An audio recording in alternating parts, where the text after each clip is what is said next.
pedi um computador emprestado, porque a Polícia Federal acabou de sair da minha casa, levou meu computador, levou meu celular, levou o celular do canal. Minha mãe com 80 e poucos anos tendo que assinar um documento. Nunca roubei ninguém, nunca peguei nada de ninguém, né? Nunca cometi crime algum, mas o meu crime é abrir uma câmera e falar de um Brasil. É triste, eu fico mais sentido pela minha esposa e pela minha mãe. Qual é o meu crime? Meu crime é querer um país bom. Meu crime é apoiar o Bolsonaro. Meu crime é só querer as coisas boas nessa merda desse país aqui.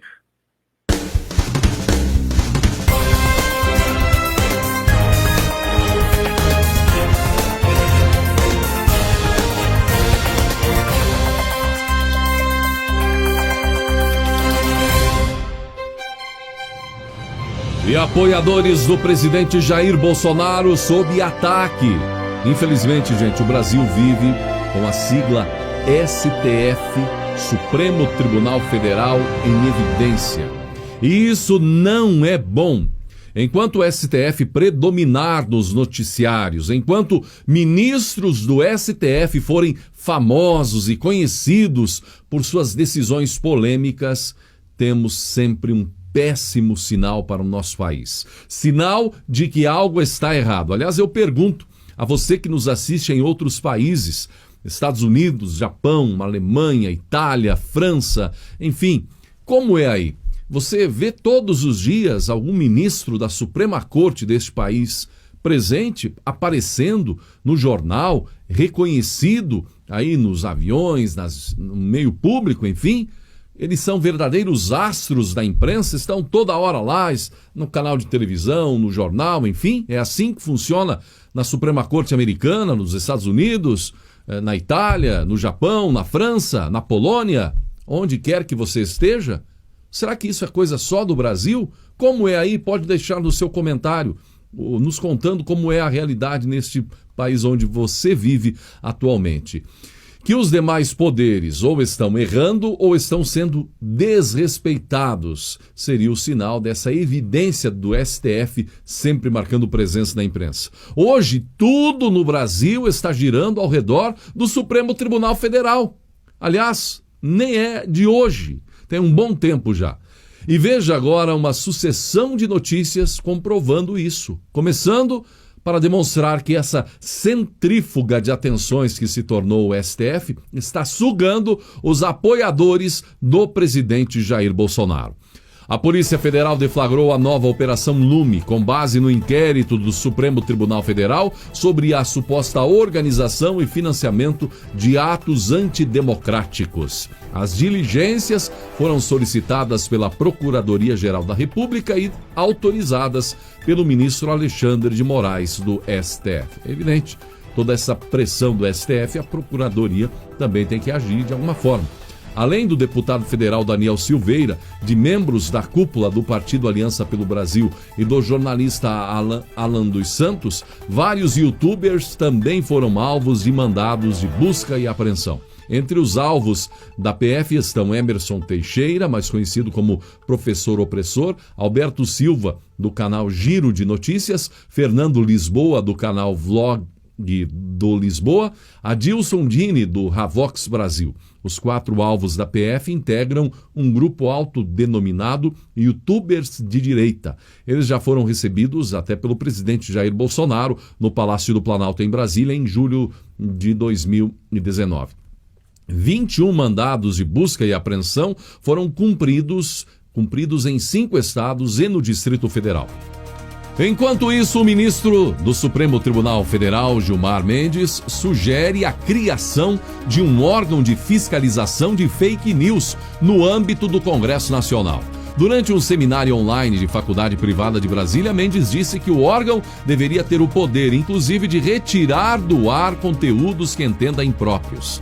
Aqui se coloca, inclusive, um grande desafio, que é a criação de um órgão com capacidade regulatória que pudesse monitorar e fazer algum tipo de supervisão do que vai na rede. Mendes acrescentou, tem que ser um afazer contido em que há algum tipo de checagem ou verificação. os fatos evidentemente falsos devem ser retirados na primeira impugnação. E completou: claro que haverá dificuldades para instituir um órgão deste perfil. Eu mesmo tenho dito que uma das soluções seria criar o órgão no âmbito do próprio Congresso. Ok. O ministro Gilmar Mendes faz essa sugestão. Quer dizer, criticam a ditadura porque em algum momento havia uma determinação que impedia, por exemplo, uma música, impedia um comentário, uma notícia, uma publicação, censura, enfim. Então, cria-se a censura através desse órgão. Recomendação de quem?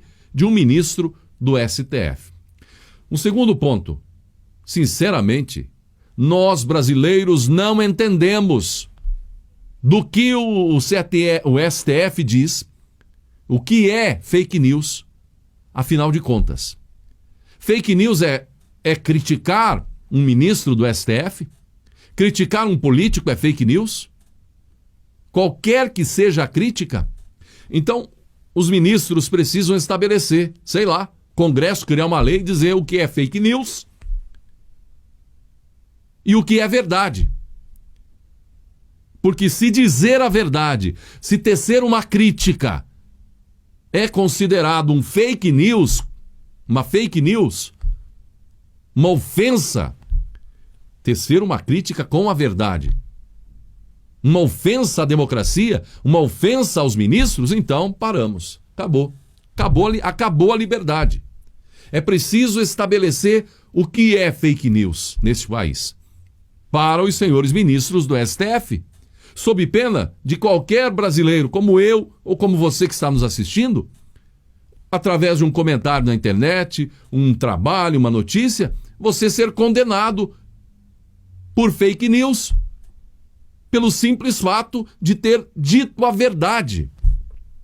É preciso trazer esse esclarecimento. E talvez muitos destes que estão sendo investigados até podem ter caído na publicação de uma fake news, exagerado num comentário.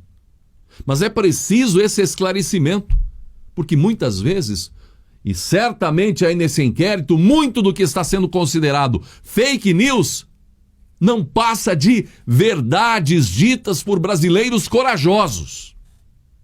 E estão sendo ameaçados agora.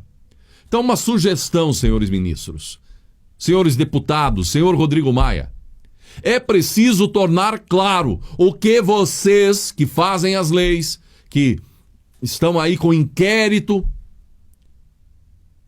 que condenam, que investigam, digam para o povo brasileiro o que é fake news para vocês. Falar a verdade, criticar com a verdade é fake news para vocês, senhores ministros, senhores deputados, senhores senadores? É fundamental trazer para o debate sobre isso, sob pena de muita gente inocente ficar calada, colocar um fim em opinião, sugestão, crítica. Ou será que até essa sugestão que estamos dando agora é considerada fake news? Senhores ministros, senhores deputados, senhores senadores, senhores políticos, pensem, reflitam sobre isso. O presidente Jair Bolsonaro alertou sobre a análise pelo Tribunal Superior Eleitoral de um processo que pode levar à cassação da chapa presidencial. Me julgar por uma página que ficou fora do ar por menos de 24 horas para caçar a chapa Bolsonaro-Mourão?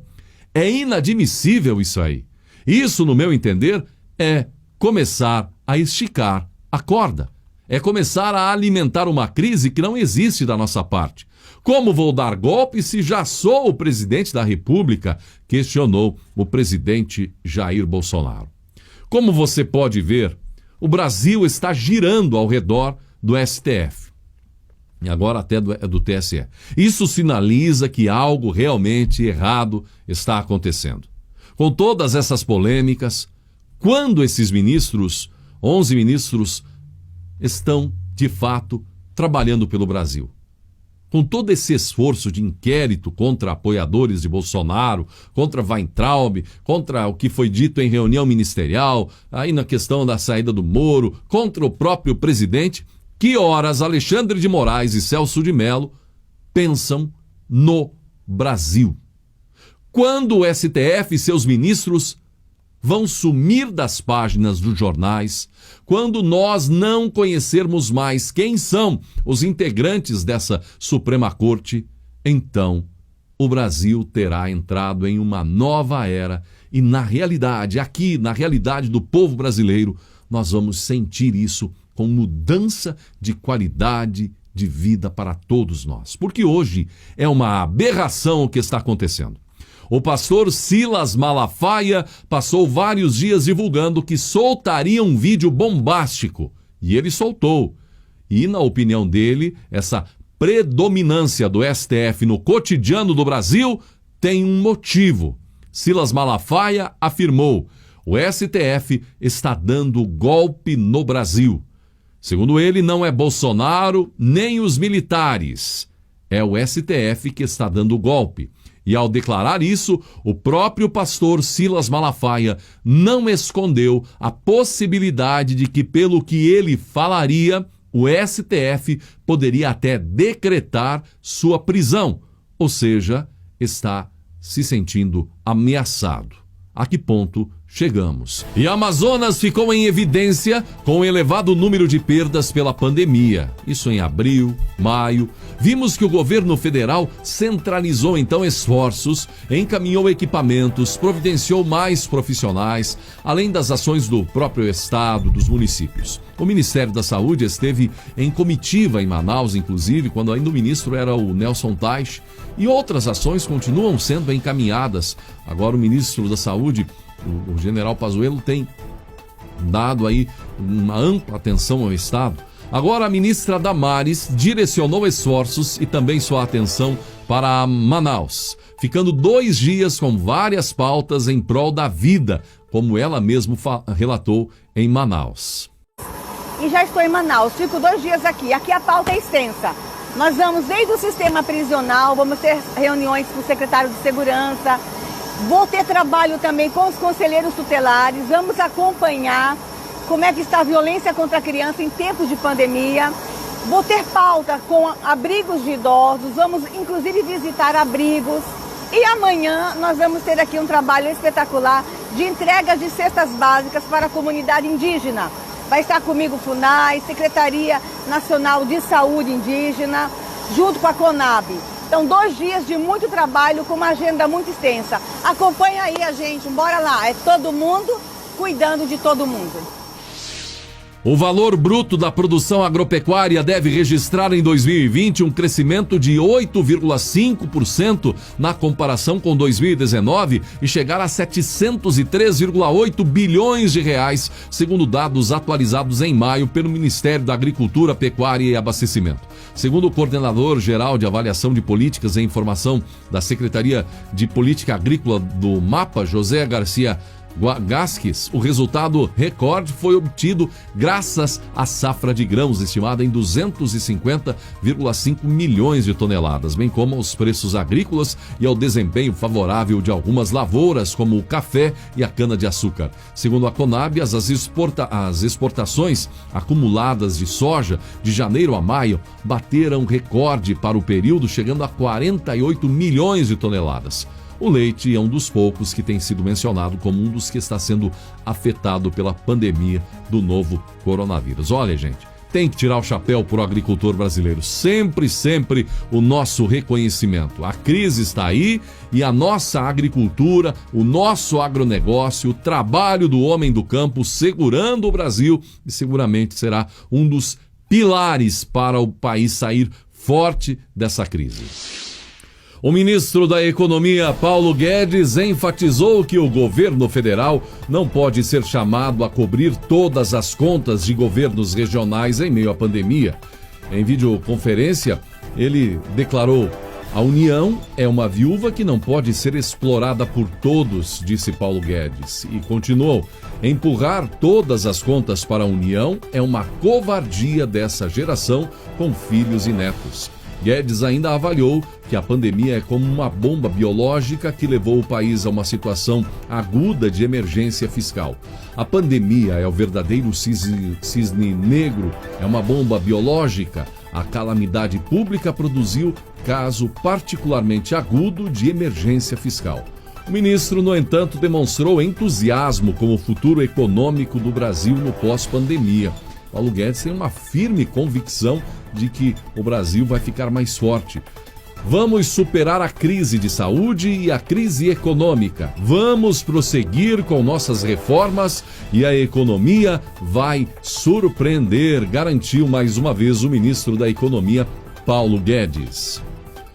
O presidente Jair Bolsonaro sancionou uma lei que impede a interrupção de serviços públicos como fornecimento de eletricidade, gás e água durante feriados, finais de semana e sextas-feiras. A sanção já foi publicada no Diário Oficial da União. O texto altera normas editadas em 1995 e em 2017.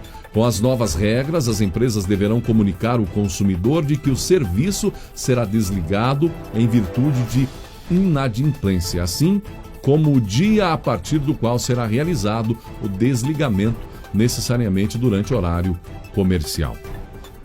Não esqueça, clicando em Seja Membro, você pode contribuir com o nosso compromisso com a verdade. Clique e dê a sua contribuição. Gratidão desde já a você que vai fazer isso e a você que já é membro. A mais bela flor. O bosque estava quase deserto quando o homem sentou-se para ler embaixo dos longos ramos de um velho carvalho. Estava desiludido da vida, com boas razões para chorar, pois o mundo estava tentando afundá-lo. E como se já não tivesse razões suficientes para arruinar o seu dia, um garoto chegou ofegante, cansado de brincar. Parou na sua frente, de cabeça baixa, e disse, cheio de alegria: "Veja o que encontrei." O homem olhou desanimado e percebeu que na sua mão havia uma flor. Que visão lamentável, pensou consigo mesmo. A flor tinha as pétalas caídas, folhas murchas e certamente nenhum perfume. Querendo ver-se livre do garoto e de sua flor, o homem desiludido fingiu pálido sorriso e se virou para o outro lado. Mas ao invés de recuar, o garoto sentou-se ao seu lado, levou a flor ao nariz e declarou com estranha surpresa: "O cheiro é ótimo e é bonita também. Por isso a peguei. Toma, é sua." A flor estava morta ou morrendo, nada de cores vibrantes como laranja, amarelo ou vermelho, mas ele sabia que tinha que pegá-la ou o menino jamais sairia dali. Então estendeu a mão para pegá-la e disse um tanto contrafeito: "Era o que eu precisava." Mas ao invés de colocá-la na mão do homem, ele a segurou no ar sem qualquer razão. E naquela hora o homem notou pela primeira vez que o menino era cego e que não podia ver o que tinha nas mãos. A voz lhe sumiu na garganta por alguns instantes. Lágrimas quentes rolaram do seu rosto enquanto ele agradecia, emocionado, por receber a melhor flor daquele jardim. O garoto saiu saltitando, feliz, cheirando outra flor que tinha na mão e sumiu no amplo jardim em meio ao arvoredo. Certamente iria consolar outros corações que, embora tenham uma visão física, estão cegos para os verdadeiros valores da vida. Agora o homem já não se sentia mais desanimado e os pensamentos lhe passavam na mente com serenidade. Perguntava a si mesmo como é que aquele garoto cego poderia ter percebido sua tristeza a ponto de aproximar-se com uma flor para lhe oferecer. Concluiu que talvez a sua autopiedade o tivesse impedido de ver a natureza que cantava ao seu redor, dando notícias de esperança e paz, alegria e perfume. E como Deus é misericordioso, permitiu que um garoto cego o despertasse daquele estado depressivo. E o homem finalmente conseguira ver, através dos olhos de uma criança cega, que o problema não era o mundo, mas ele mesmo. E ainda mergulhado em profundas reflexões, levou aquela feia flor ao nariz e sentiu a fragrância de uma rosa. Pense nisso. Gratidão pela sua atenção e que Deus abençoe a você e a sua família.